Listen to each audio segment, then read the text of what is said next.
ക്രിസ്തുവിൽ പ്രിയ സഹോദരീ സഹോദരന്മാരെ, ക്രിസ്മസ് സമാഗതമായി. ദൈവപുത്രനായ ക്രിസ്തുവിൻ്റെ ജനനം അവിടുന്ന് ദൈവപുത്രനായിരുന്നത് കൊണ്ട് തന്നെ ഒരു ചരിത്രാതീത യാഥാർത്ഥ്യമായി മാറിയിട്ടുണ്ട്. ആ ചരിത്രാതീത യാഥാർത്ഥ്യമാണ് നാം ഇന്ന് ആഘോഷിക്കുന്നത്. ദൂതൻ ഇടയന്മാരെ അറിയിച്ചു, ഇതാ സകല ജനത്തിനും വേണ്ടിയിട്ടുള്ള വലിയ സന്തോഷത്തിൻ്റെ സദ്വാർത്ത ഞാൻ നിങ്ങളെ അറിയിക്കുന്നു. ദാവീദിൻ്റെ പട്ടണത്തിൽ നിങ്ങൾക്കായി ഒരു രക്ഷകൻ, കർത്താവായ ക്രിസ്തു ഇന്ന് ജനിച്ചിരിക്കുന്നു. ലോകം ശ്രവിച്ച ആദ്യത്തെ ക്രിസ്മസ് സന്ദേശമാണിത്.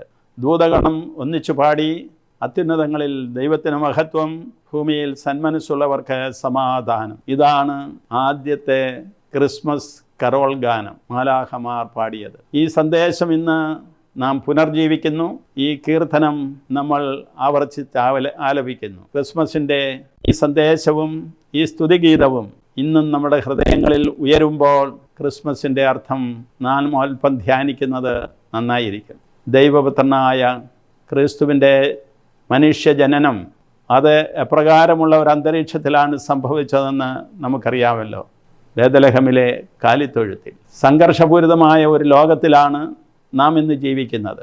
വ്യക്തികൾക്ക് സംഘർഷങ്ങൾ, കുടുംബങ്ങളിൽ സംഘർഷം, സഭയിൽ സംഘർഷം, അതുപോലെ തന്നെ സമൂഹത്തിലും രാജ്യങ്ങളിലുമെല്ലാം സംഘർഷങ്ങൾ, വൻ യുദ്ധങ്ങളും അരങ്ങേറുന്നുണ്ട്. ഇപ്പോൾ തന്നെ യുക്രൈനിലും അതുപോലെ തന്നെ ഗാസയിലും യുദ്ധം നടക്കുകയാണല്ലോ. ഗാസയിലെ യുദ്ധം ലെബനോനിലേക്കും വ്യാപിച്ചിട്ടുണ്ട്. ഇപ്രകാരം സംഘർഷപൂരിതമായ ഒരു ലോകത്താണ് നമ്മൾ ജീവിക്കുന്നതെന്ന് വരികിൽ, അതുപോലെ തന്നെ സംഘർഷപൂരിതമായ ഒരു അന്തരീക്ഷത്തിലാണ് കർത്താവായ ക്രിസ്തു മനുഷ്യജന്മം എടുത്തത്. സീസറിൻ്റെ കൽപ്പനയനുസരിച്ച് ജനന കണക്ക് കൊടുക്കാനായിട്ടാണ് ദാവീദിൻ്റെ പട്ടണമായ ബേത്ലഹേമിലേക്ക് യൗസേപ്പും മറിയവും യാത്രയാകുന്നത്. ഗർഭിണിയായ മറിയം ബേത്ലഹേമിലെത്തിയപ്പോൾ സത്രത്തിൽ തങ്ങാൻ അവർക്ക് സ്ഥലം ലഭിച്ചില്ല. എല്ലാ വാതിലുകളും അവർക്കെതിരെ കൊട്ടി അടയ്ക്കപ്പെട്ടു. എന്നാൽ ദൈവത്തിൻ്റെ പരിപാലനത്തിൽ കർത്താവായ ക്രിസ്തു കാലിത്തൊഴുത്തിൽ പിറക്കുകയാണ്. ആ കാലിത്തൊഴുത്തിലെ ജന്മമാണ് പിന്നീട് മനുഷ്യവംശത്തിൻ്റെ മുഴുവൻ രക്ഷകൻ്റെ ജനനമായി ലോകം മനസ്സിലാക്കുന്നത്. ഇത് വലിയൊരു പാഠമാണ് നമ്മളെ പഠിപ്പിക്കുന്നത്. സംഘർഷങ്ങൾ സ്വാഭാവികമാണ്.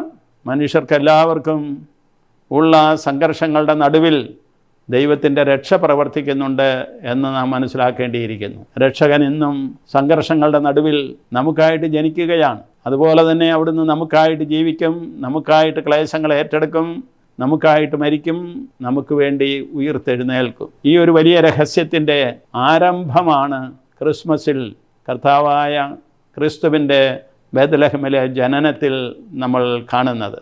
പ്രിയമുള്ളവരെ, യേശയ്യ പ്രവാചകനാണ് ക്രിസ്തുവിൻ്റെ ജനനത്തെക്കുറിച്ച് ഏറ്റവും കൂടുതൽ പ്രവചനങ്ങൾ നടത്തിയിട്ടുള്ളത്.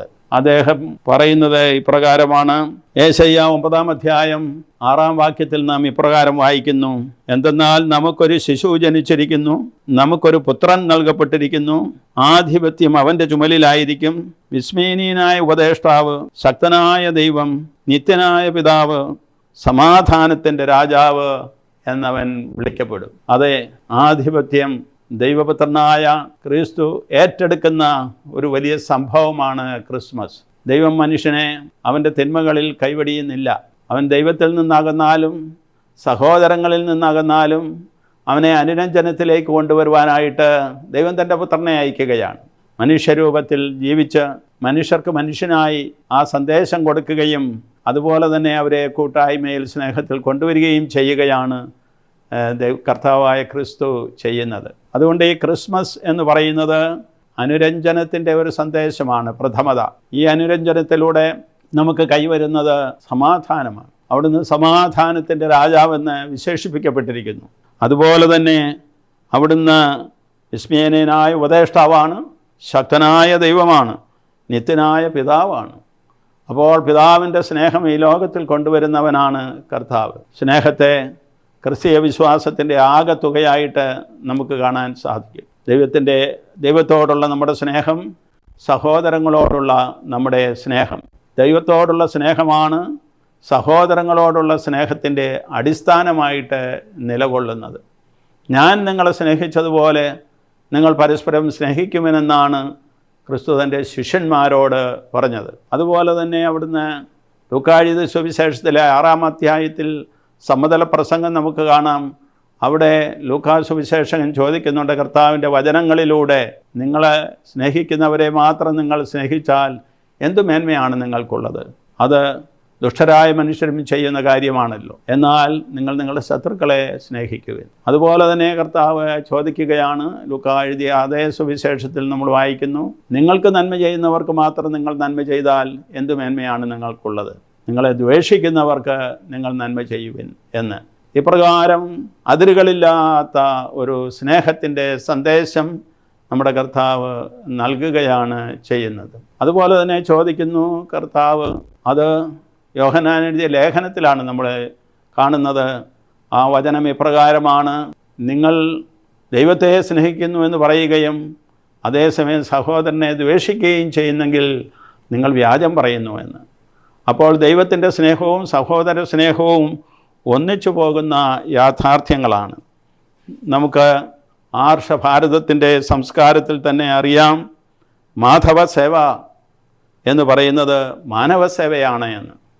അപ്പോൾ മാനവസേവ മാധവസേവയാകുന്നത് ദൈവത്തോടുള്ള സ്നേഹത്താൽ പ്രേരിതരായി നമ്മൾ മനുഷ്യരെ സ്നേഹിക്കുമ്പോഴും മനുഷ്യർക്ക് നന്മ ചെയ്യുമ്പോഴുമാണ്.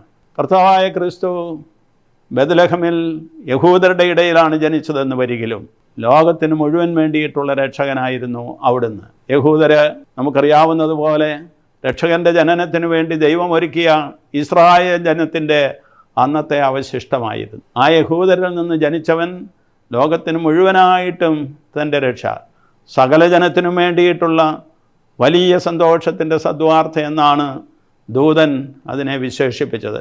അപ്പോൾ രക്ഷകൻ്റെ ജനനം സകല ജനങ്ങൾക്കും വേണ്ടിയിട്ടുള്ളതാണ്. ആർഷഭാരതത്തിൽ ഒരാദർശമായിട്ട് പറയുന്നുണ്ടല്ലോ, ലോക സമസ്ത സുഖിനോ ഭവന്തു, എല്ലാ മനുഷ്യർക്കും നന്മ വരട്ടെ എന്ന്. കർത്താവായ ക്രിസ്തുവിൻ്റെ ജനനത്തോടുകൂടി മാനവ സാഹോദര്യത്തിൻ്റെ ഒരു വിശാലമായ മുഖം നമുക്ക് തുറന്നു കിട്ടുകയാണ് ചെയ്യുന്നത്. ഈ ലോകത്തിൽ നമ്മൾ എല്ലാ മനുഷ്യരെയും സഹോദരീ സഹോദരന്മാരെ പോലെ സ്നേഹിക്കണം. അതുപോലെ തന്നെ നമ്മൾ നമ്മുടെ നാം ജീവിക്കുന്ന ഈ ഭൂമിയെയും പ്രപഞ്ചത്തെ തന്നെയും സ്നേഹിക്കണം. ഈ ഭൂമിയും ഈ പ്രപഞ്ചവും നമ്മുടെ ജീവിതത്തിനായിട്ട് ദൈവം ഒരുക്കിയിരിക്കുന്ന മേഖലയാണ്.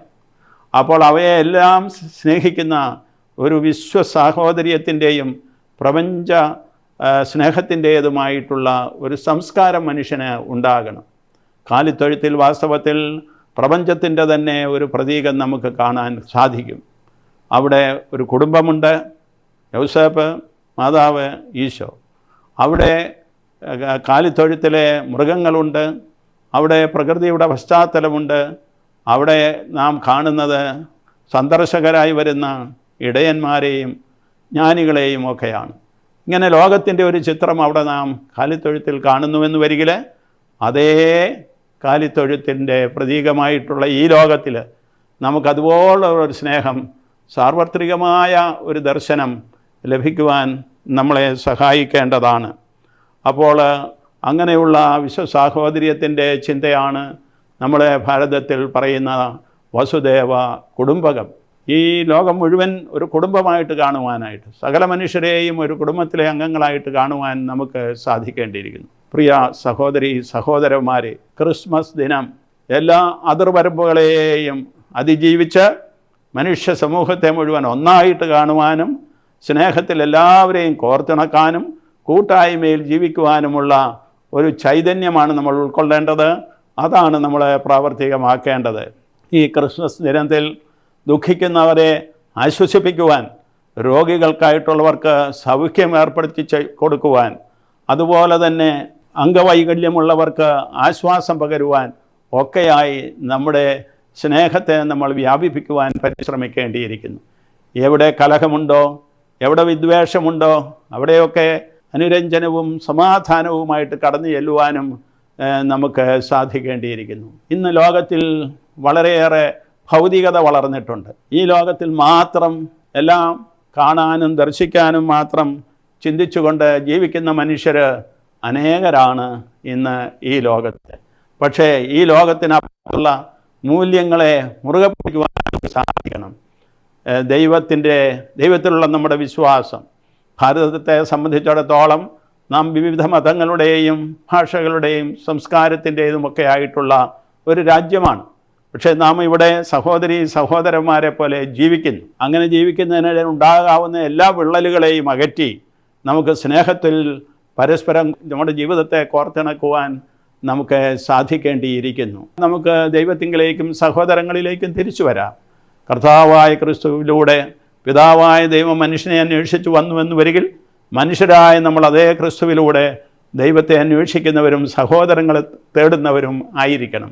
അങ്ങനെയുള്ള ഒരു അന്വേഷണത്തിൻ്റെ ജീവിതമായി നമ്മുടെ ജീവിതം തീരട്ടെ. ഈ ക്രിസ്മസ് നമുക്ക് സന്തോഷത്തിൻ്റെയും സമാധാനത്തിൻ്റെയും സന്ദേശം നൽകട്ടെ. അതുപോലെ തന്നെ സന്തോഷവും സമാധാനവും നമുക്കനുഭവിക്കാനും മറ്റുള്ളവർക്ക് കൊടുക്കുവാനും സാധിക്കട്ടെ. പ്രിയമുള്ളവരെ, എന്നെ ശ്രവിക്കുന്ന നിങ്ങൾക്കെല്ലാവർക്കും ഈ ക്രിസ്മസിൻ്റെ മംഗളങ്ങൾ ഞാൻ ആശംസിക്കുന്നു. വരാനിരിക്കുന്ന പുതുവർഷത്തിൻ്റെ നന്മകളും നേരുന്നു. ദൈവത്തിന് സ്തുതി.